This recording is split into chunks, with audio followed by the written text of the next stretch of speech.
Hello and welcome to Profonde Musique. It's our multimedia time on Thursdays where we bring you stuff about music when it's happening. Right now, what's happening is Seán Barna, who's pictured there in the middle, is recording a brand new record with his good pal Dave Drago at his studio 1809 Studios in Rochester. And Tommy Sherrod is producing this thing or co-producing with Dave. And they are joining me right now live from 1809. Fellas, hello. Hello, James. Hey. Nice to see you again. You Always crazy nice to see you bastard. guys. So tell me how this thing's going. The recording, how long you've been there? Give us a little background of what's happening up there. I might get emotional talking about it. This has been the best week of my year. It has certainly been the best recording session of my life. Uh, it's a culmination of I've known Tommy since before I knew Dave. We were from the DC scene. He's from DC, but I came in there 2012 or whatever it was, and he actually toured with me in 2014. We did an 1809 session here in 2014. We worked together. He's played on things. He's pro- produced like demos with me to That's the lead up first to time I this. met Dave. Yeah, I met Dave. Yeah. But I can easily say this is the first time I've done a live band recording. So there were five of us recording. We did 8 tracks in 3 days, and we're about to do a ninth and probably a 10th. That's crazy. Wow. And I Some wrote of them four of the were, songs up yeah, here. some of them weren't even written yet. We'd never heard any of it. So it was just, Really great week. yeah, every day it was like no goal, just see if it takes, see if it works. And it worked every time. Our buddy Craig from Austin, Craig Kears. he just went to the airport, but he was here, and our longtime collaborator on the keys, Alex Northrup, was here as well. So we were doing, four-piece band tracking, live tracking. Tommy was engineering and producing. It was so nice to be able to play and like have a brilliant guy in my control room, like doing the fucking thing. I've never had that before. I've never had more fun making a record because I'm not wearing nine hats. Mhm. And And we're in good yeah, headspace too, which is yeah. relevant to things you've written about me and him specifically. But it goes, you don't know Tommy, but it's the same thing here. But me getting to play drums with a band like that, it went so smooth. It felt so good. It feels so glued together already. I think that the best songs I've ever written. I mean that very sincerely. I'm not just PR bullshit. I mean, I haven't even. I'm telling you as my friend. I think they're the best songs I've ever written. And I don't know. It's been the best week of recording I could have possibly imagined, and there's been a lot of lead up to this. And Tommy and I have talked about it for a couple of years, coming out of a kind of a dark couple of years for me to be able to just sit down and do this and exorcise that uh, as I move into the next part of my life. Yeah, I mean, a couple of things there to unpack. Number one, I'm going to put a link to the piece that I wrote that Dave and Sean reached out to me a couple of years ago to talk about their relationship and how they dealt with some of their depression issues and some of their issues working together. And it's brilliant stuff, not because I wrote it, but because they were so honest. And it's a great thing to read if you're a creative person who have been going through this kind of stuff and you feel somehow that you have to suffer for your art. That's bullshit. These Or guys, make your friends suffer for your art. I mean, we're in Yeah. love with each other, and that right. same here, but the piece is about us. But like to look back and to know that you were hurting somebody that you love that much, like that's part of it too. It's part of becoming a man, honestly, and becoming an adult. Yeah. And it's all in that piece. So I'll put that link here when you're watching this video. Secondly, this is Dave, this is your third record working with Sean, right? You had Well, I'd say like three and a half. Yeah, Yeah. that's right. Yeah. So I came in and mixed a project and finished engineering a project that he had started between Sissy and Macri, actually. So yeah, this is Sean and we've done this many times. But it's before. I mean, we haven't. I haven't made an LP since before the Counting Crows tour. I had that done, the whole Counting Crows tour. So that was late 2020, early 2021. We recorded an evening at Macri Park. So it's been a few years. So Yeah. this is, and I'm taking a big fucking swing, James. I got to tell you, wait, you're taking a big swing with this because artistically, like artistically, it's I'm not getting younger, and it's like I haven't written this 13 songs we have. I haven't written a record since an evening at Macri Park, which was in 2021, 2020. So I'm just really excited to be back at it. Be back at it like for real. Like it's really yeah. great. my favorite thing to do. So which I should say that record, along with Sissy, makes my top 300 records, my favorite 300 records of all time, which I'm doing a podcast. I hope you guys would join me at right. some point, especially for those albums. But now let's Sure. get to this one. Is there a theme here in your writing, Sean? Is this something that you've accepted, stuff that you've experienced over the last couple of years that you want to get off your chest? It looks like the way you're slumping that might be the true, or I'm being a music writer and just asking an annoying question. Nope. No, I almost started crying. This is about one person. That's the only breakup record I've made. Every song, every word is about one person.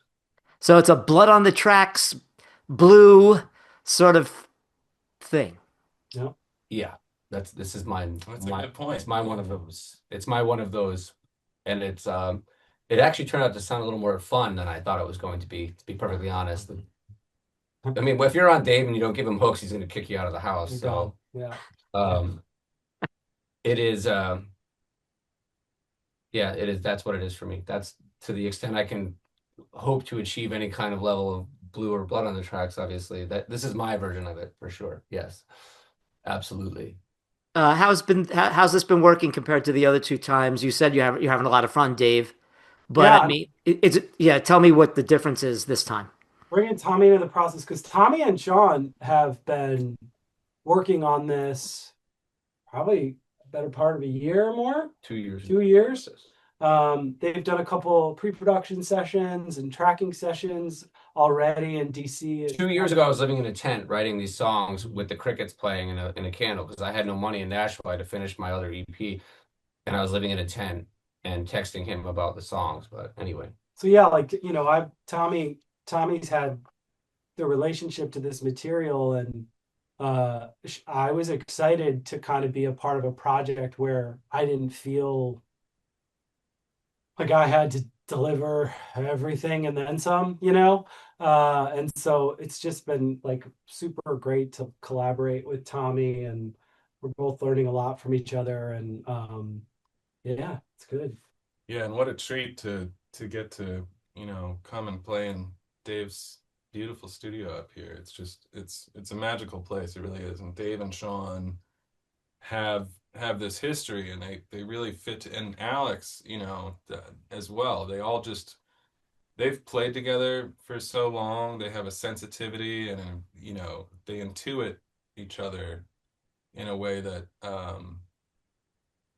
it's just hard to manufacture that kind of feeling on a record unless you do it live. So And so they that means for the first time since you were on tour, or I don't know how many live shows you've done. I think maybe you did the festival where you guys play bass and drums together. I'm assuming that's what you guys did on these tracks. yeah. and so we did that on the first time we ever. So we built these records. We built them, which a lot of records are made that way. So I would write the song and maybe record a scratch vocal guitar. Then I would play drums and he would play bass. And that's how you build the record. In this case, we did Mr. Jones, that cover of Mr. Jones, Adam's song. It's the first time we had ever played in the studio together, me and him, and Alex was here too. Yeah, it was like a birthday present for Adam. We were just like, let's record a halftime version of Mr. Jones, something that no one would try to do. And Just like me. it was just, well, let's do it quick, let's knock it out. Oh cool, we're not using the acoustic piano, we're using a CP70, acoustic electric piano. Oh great, everything can go direct. Let's just track it all at the same time. And man, oh man, was there some fucking juice on that track. And we yeah. had never done. It sounds ridiculous, but we had never done that. And then we eventually, I think it was after that, yeah, we toured with Stealth Ulvang from the Lumineers. We were his rhythm section. Mm-hmm. And for the first time ever, we played in the relationship usually is Dave plays bass and he's my music director and he's generally managing the tour which I'm obviously very grateful for, but I'm not drumming. And drumming and lead singing are very different jobs.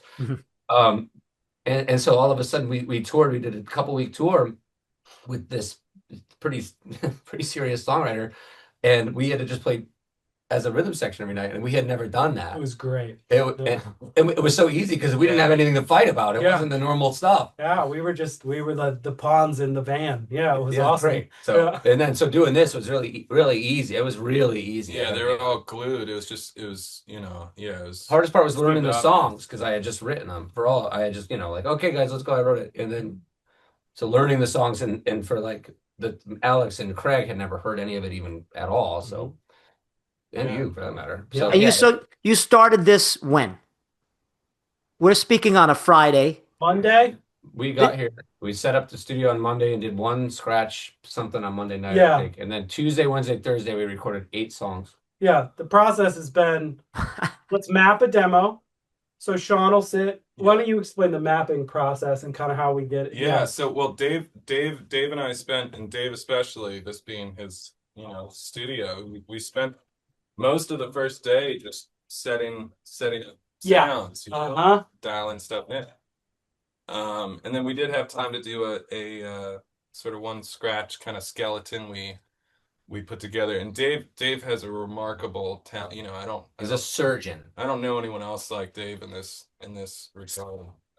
Dave has a remarkable talent for arranging and song structuring, and so very quickly he'll hear something and have just immediate reactions and impulses, and So these guys have been getting these songs to 90% of the way there for 2 years. yeah. And like it's easy, you lose that objectivity after that many times of taking something apart and putting it back together. We were aware of that. And you guys were completely aware of that. And it was just like, don't share anything with Dave until we're all in the room together.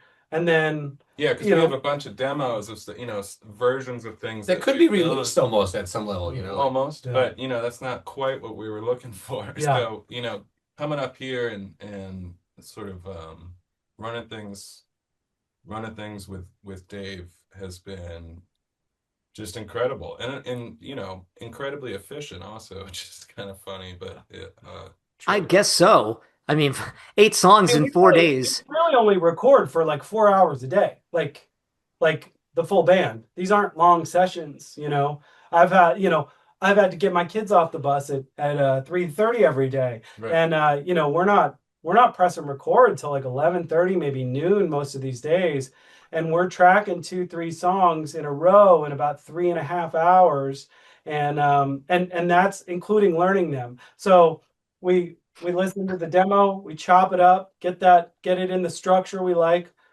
I type it up in a Google Drive, print it out on the printer, throw it on everyone's music stand, sit down, let's rip. It isn't a lot of conversation. It's like, yeah, it's gonna be the first 2 passes are recon. It's understanding the structure. Oh, I understand why the pre-chorus does that. And almost no reaction as a Yeah. rule. Like, let's just try again. Yeah, exactly. And then You don't want to bring any Yep. negativity in there by and then we accident. start breaking it down a little more minute parts. Oh, I think we should syncopate this way in the pre-chorus versus the chorus.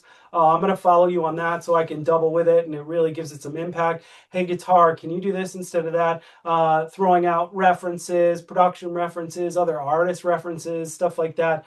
And within 5-6 takes, we got a keeper, and then go grab a couple more beers and get back in the studio. So and get back on the next track. As So, the artist, yeah. I try to do 2 to 1 with the beers. I do the 2, they do the 1. I try to really keep ahead by 1 beer. You got to do it. You have to do it. Well, Yeah. I'm capable of. It's your record. That's about Yeah. it. It's So my record. this is the kind of shit that I absolutely love. You guys are nailing what I'm looking for here. You're giving me the whole process of this, how the sausage is made. I want to switch to Tommy really quick. Now, you mentioned, or Sean mentioned, that you guys, or even Dave mentioned, that you guys had these songs 90% done before you even got up to Rochester. Some of it. Yeah, that's right. I guess that's that's an inaccurate statement. Well, Some of them, yeah. about half of them. Yeah, we had about half of them. Okay. Kind of put together in a And toss some while we were here. Right. Yeah. So, Tommy, did you have anything to do with the composition, or this is all Sean's stuff, and then you helped arrange it, or how did that work? No, this is Sean's. This is very much Sean's composition. And I I play a few instruments, and Sean basically he'll bring me stuff, and I'll say, oh great, I'm hearing some of this on that or some of it, and we'll try stuff, and it's like, no, that wasn't right, or ooh, that's really cool, let's Sure. slow this down, speed this up, try a little more of that, try whatever, but classic stuff. But yeah, it's just I'm very much I guess a musical Sounding collaborator, board too. sounding And board also for like I Sean. needed to establish an emotional foundation. This is tough stuff for me, and I haven't even written the lyrics yet, by the way. Mhm. That's coming this week. I wrote some today and some a little bit this week, but I'll write them like that Okay, now. so wait a minute, hold on. So you have this is a breakup album, so it's got a thematic aspect to it. You Yeah. have recorded 8 songs. These songs, I assume, have some kind of working title and Some of some them do sort of. have lyrics. Mhm. I'm They sorry. all have, Some of them do have lyrics. But Okay. or Well, it's just well, like the first verse, pre-chorus, and chorus, and then Okay. hey, let's not kill ourselves writing fucking verses to track the whole band. So Understood. or Yeah. copy pasting verse one lyrics into two, three section, that kind of well, thing. this is Right. what I Right. Yeah. did with Sissy. I wrote 13 pages of lyrics to Danger Baby right here because the couch used to be here, and I got 13 pages in, and then I finally wrote Danger Baby. I finally got it. What you know on Sissy, that Right. song I have.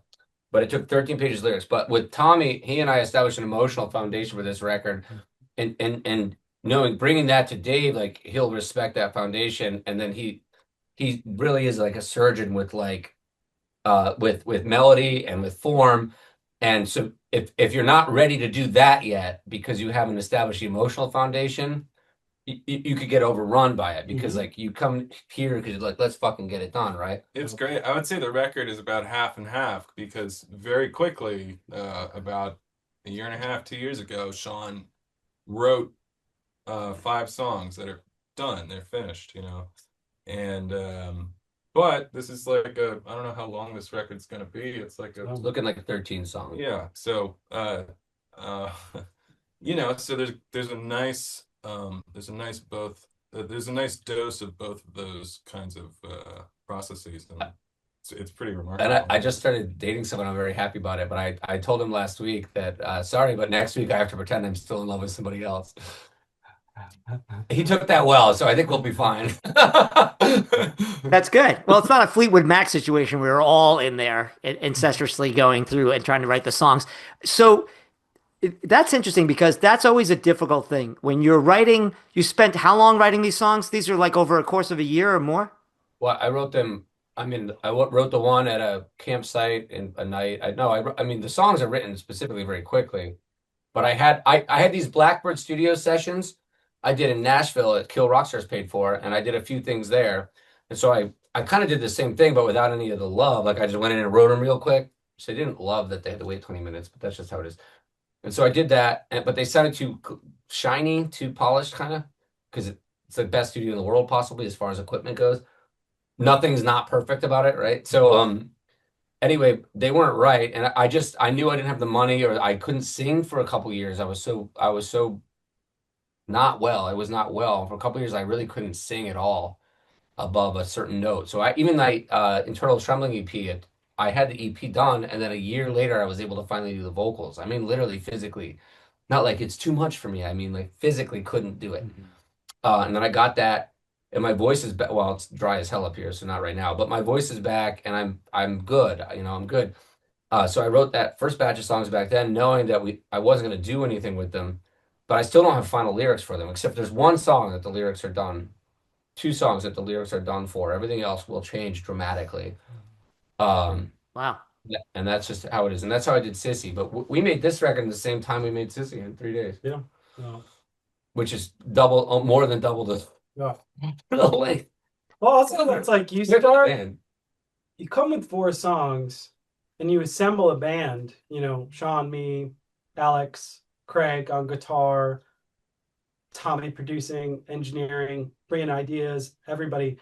You play the songs that are low hanging fruit, songs that are the most structured, the songs that have the most definition that the band is going to be able to pick up on and be like, I understand what these guys want us to do, and we're going to do that.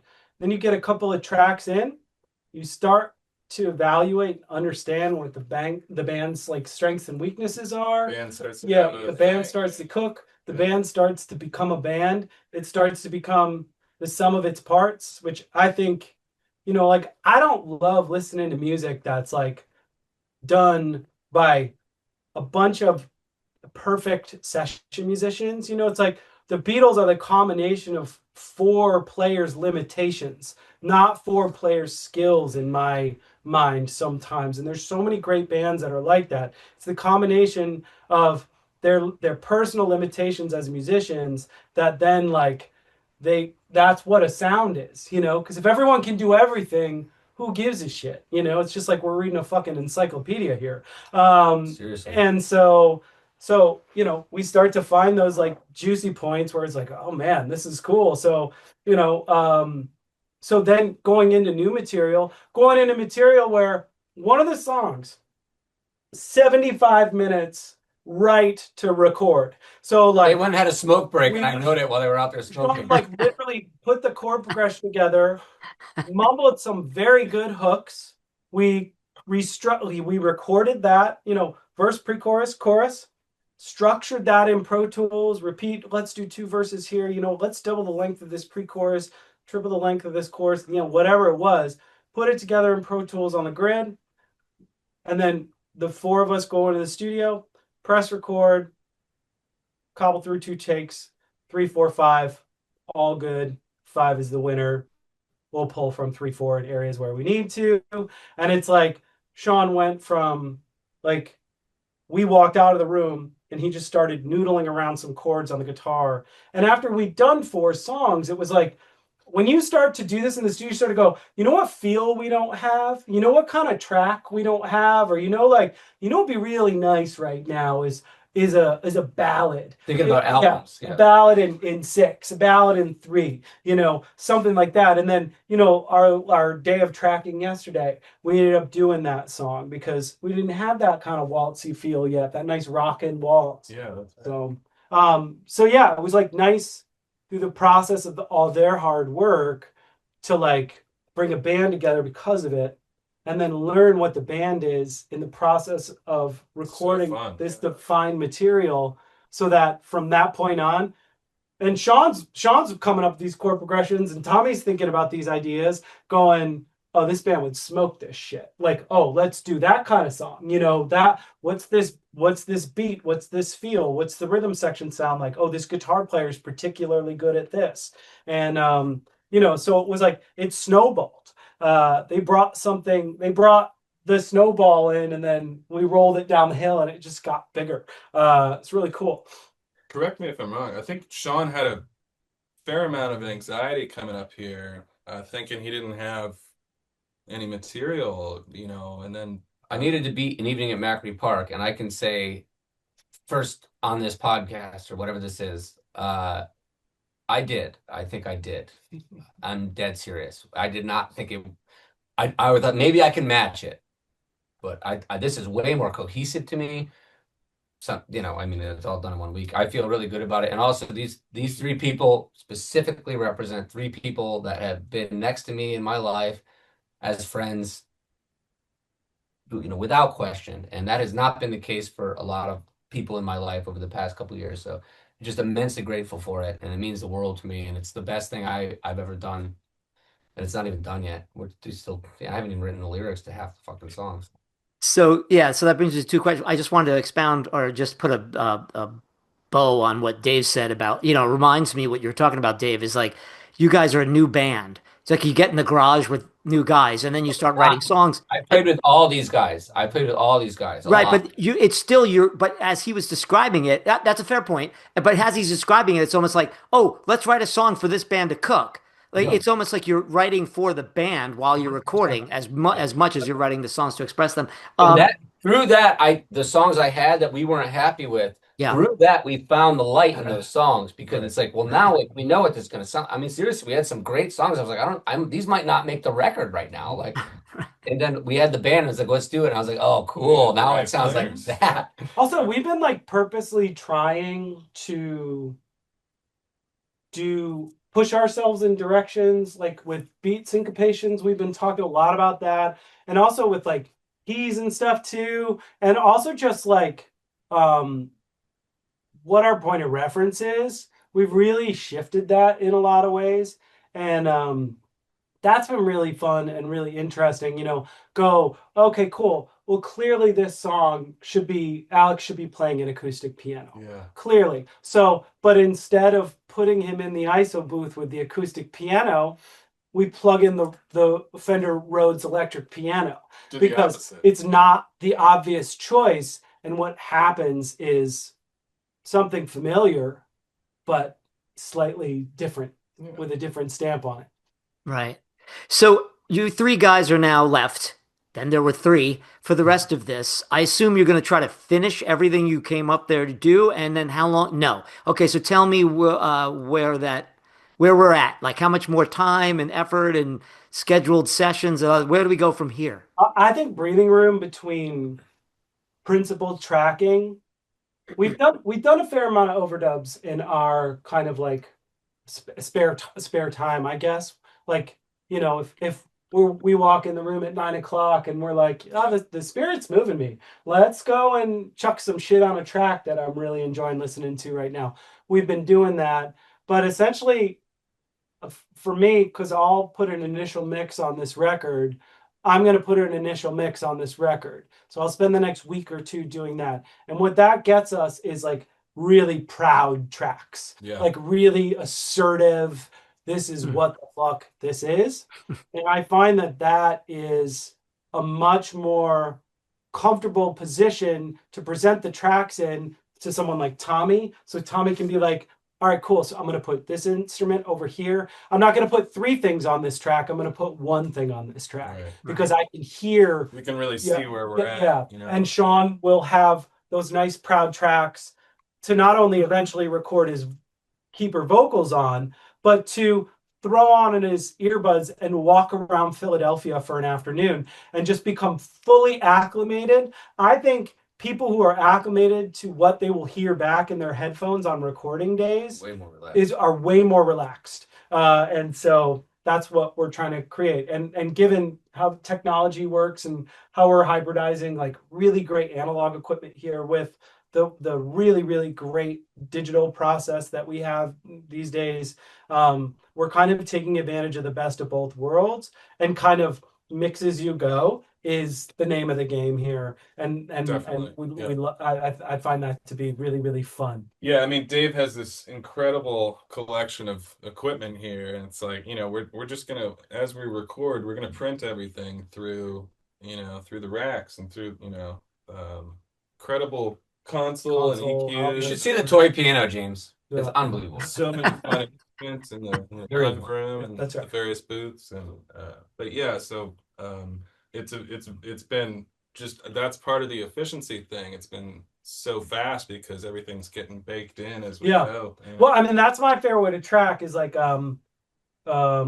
is have it all mic'd before the band gets here. So it's like we've got, obviously, like at any point we can turn the gear on and you can record drums or bass or guitar or acoustic piano or Rhodes or Wurlitzer, and then also have what I call like a float mic, a U87 on a stand. So if it's like someone's like, I want to do tambourines, I want to record this Hammond, I want to do this other, like I found some shit on the floor and I want to bash it on there for like a rhythm something or other. It's like, make it so that from creative people conceive of things very quickly, but they also go away very quickly. Yeah. So you want to create a space where it's like, something's happening. It's like you have to go to the bathroom. It's like every microphone's a toilet. For you to go to the toilet. Yeah, exactly. Well, I just flew around all this, and I I kind of stay away from some of the. I have nothing to do with it. I happily, they tell me where to go, where to stand, what to do, and they give me space to. Knowing me, I can't imagine somebody that didn't know me would do this, but like just letting me write the things and understanding that I will deliver the product somehow. He doesn't let other people come up here and write, and no, I'll have the songs. Don't worry, I'll make them in the studio while you're setting up the mics or while you're comping. I don't know other people that do it that way, but for some reason that's what I do. It's very strict. Well, I think it has something to do with like kind of you're swimming in the stuff at that moment, and the stuff is becoming alive and hatching around you, Mhm. you know. So it's if that's the process, that's what it is, Yeah, catch it. You gotta, you know. yeah, catch it. I mean, Sean, not every artist is like that. Some Yeah, artists, it's like everybody's it's the iterations that they need to create the quality finished product. And I actually find that with Sean, it's actually about stopping him in the middle of like tangential thought and just being like, what was that? Do that again? Great. That's the hook of your chorus. Moving on. You know, like that kind of a thing. Well, I won't move on until somebody tells me. Yeah, it'll just keep. Well, I'll yeah, have 9 choruses, too 4 many pre-choruses, 9 too many bridges. mostly 9 bridges. Yeah. It's a lot of bridges. I read a lot of bridges. Yeah, well, you probably after working together so long. Yes, this is not, I would not recommend doing this at home, as they say in the parlance. This is probably something that's unique to you guys, and you need the other person to be there to catch you when you do something like that, whatever it is that you're doing. And you could finish another person's thought when you have that working relationship and all those other things. So that seems to Yeah, be because working for you. Tommy and I, we're punch out guys. That's what we do.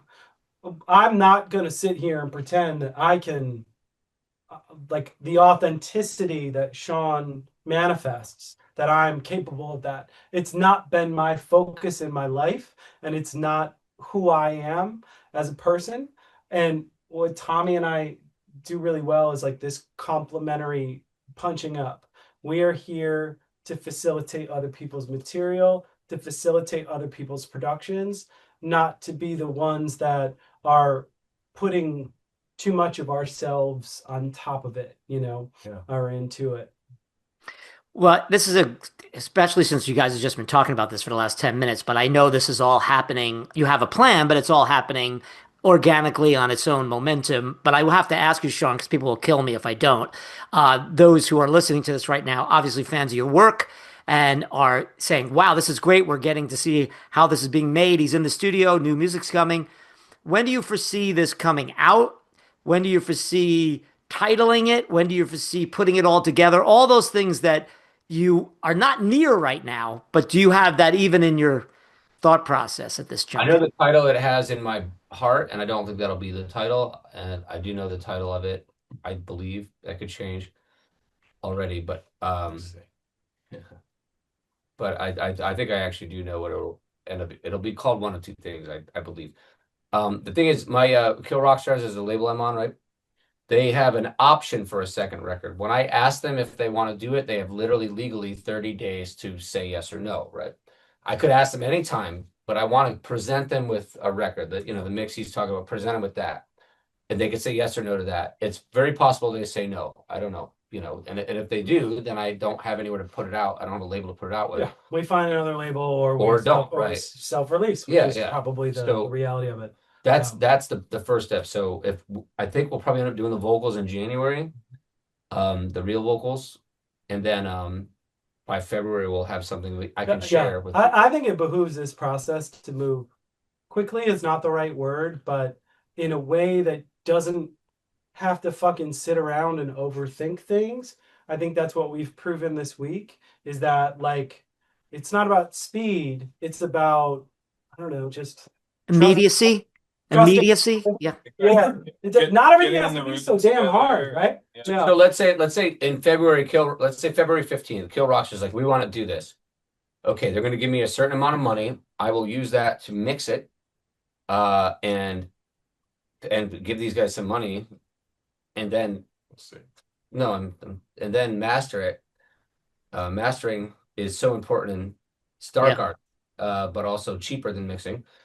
And then from the moment it's done, when we have to get cover art together, and so let's say February, probably March, probably early April is when it would be like ready, and then it's 3 months, 4 months maybe with a PR firm talking about how to release it. So this will come out in the fall, is my guess. Unless Kill Rockstars doesn't want to do it, then I have to figure out what I'm going to do.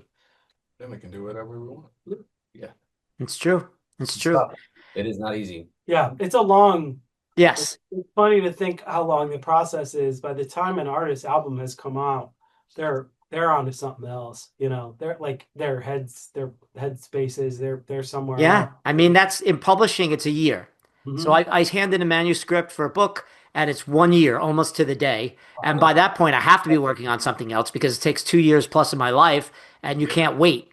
So You got to go back and be like, who was this yeah, I Right. guy? have to Yeah, read. Yeah, I have to read my book again. Like I mhm. have to read it again to Yeah. do interviews like this. So, but this is I've had several conversations with you, Sean, and a couple there with Dave, and it was very nice meeting you today, Tommy. But this was really your enthusiasm and your happiness and joy over this process, and you're explaining it with such verve. It really does get me excited to hear the record, but also I'm so glad I did this. And by the way, for anyone out there watching this right now, this just popped into my head 2 days ago, and then Sean and Dave were like, "Sure, let's try it. How about 3:30 now? Like today, this morning, I think you guys." So I love the immediacy of it. It's kind of the way you guys have been working, and now you're explaining it. So before we go, is there anything that we didn't cover you want to say to anyone out there that's a fan of your work, Sean, or whatever you guys are putting together? I don't want to leave anything off the table. Yeah, you've answered all my questions. Um, be aware of who your friends are, love them without without compromise, and remember that kindness is the only superpower we all share if you choose to share it. So, That's pretty good. Dave or Tommy, you have any final thoughts that compare to that wisdom? No? I don't want to follow that. No. Well said, Sean. Thank you guys, all three of you guys, for doing this. For Dave, for opening up your home/studio for me to and my viewers to be able to see it. This is kind of why I started this thing. I want to do so much more, and you guys were a great sort of pilot for that. This is what I'm after, to find out how passionate artists are and how they collaborate and work together. Go ahead, you were going to say if something. you need anything from me, 100%. The list of 300 records, 100%. I've been leading up to this, so I haven't looked at it, but I will, and I'll send you notes, and let's do it. Anything you Okay. want. Thank you. Thank you, Dave. Thank you, Tommy. And Sean, best of luck. Peace, guys. I love you very All right. much. All right. Thanks. Love you too. Best of luck. Thank you.